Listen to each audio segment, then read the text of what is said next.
Hi everyone, today I'm opening up the ArtSnacks November box for 2016. ArtSnacks is a monthly art subscription box and they send things like different kind of paints, pens, pencils, papers. So let's see what we have in here today. The first product that I'm going to look at is the Marabou Mixed Media Art Spray. This retails for $5.99, and I'm just going to read the description that the ArtSnacks card came with. It says it's a water-based acrylic that can blend with other colors. It's ideal for use with stencils or as a surface primer for colorful creations. You'll get different effects depending on how close you spray and the angle of the sprayer over the paper.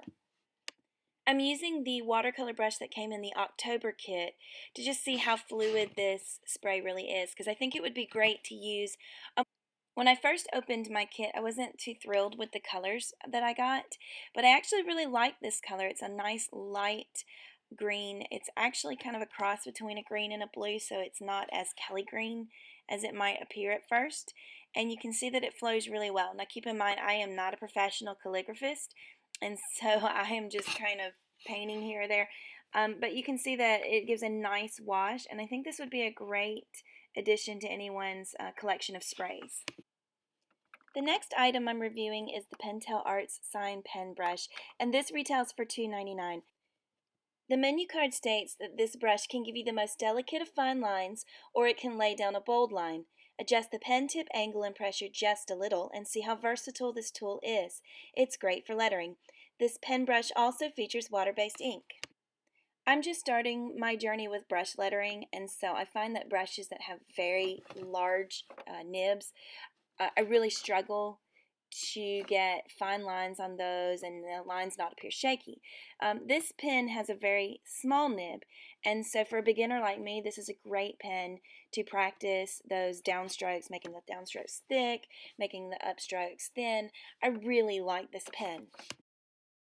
You can see that this ink also reacts really well with water, so this would be a great ink to manipulate to kind of get that watercolor feel to a piece.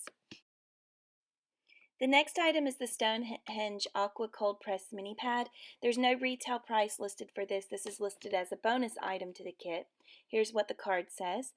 This paper can handle an amazing amount of water without warping or buckling, and it's also great for blending and lifting color. Honestly, my initial reaction to this watercolor paper is that I really can't tell much of a difference.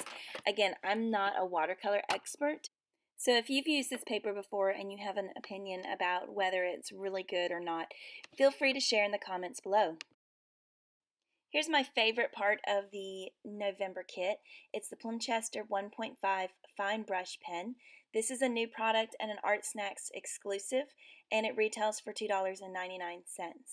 The included card says that the diameter of the firm nib is 1.5 millimeters and it will spring back to its original shape after use. The ink in this pen is pigmented, fade-proof, and waterproof when dry. A soft touch will give you a finer mark, but use a heavy touch for thicker lines. Plumchester will officially launch in 2017.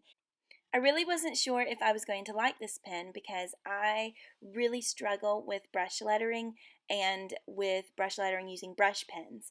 I can do a much better job faking a brush lettered look than I can actually doing it, but I really like this pen. The nib is the perfect size. The letters don't come out too thick, and it handles so well, and I'm also super excited that this ink would be waterproof because I want to do a lot of different inking things, but I have a hard time finding an ink pen that doesn't just bleed when I add water to it. The last item in the kit is a Mullet Graphics Aqua Ink Pump Soft Liner that retails for $14.95.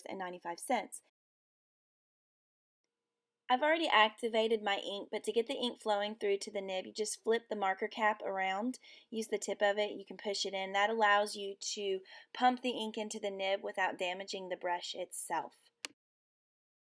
At first, I hated this brush. As I stated earlier, I am not very good at using brush pens, and so I found this one really hard for me to write with. But then when I found how well the ink could be manipulated, because it stays wet for a really long time, I realized there were a lot of things that I could do with this ink. You'll see later on in the video when I start illustrating my piece that I'm going to use this ink as a watercolor. If you want more information about the supplies used in the video or about the ArtSnacks box, you can look below in the description box and you can find links to all of this information. It's that time in the video now where I will start sketching my piece, so I'll stop talking. But before I go, if you like the video, be sure to give it a thumbs up and subscribe for more videos like this. Alright, time for fun. Hope you enjoy.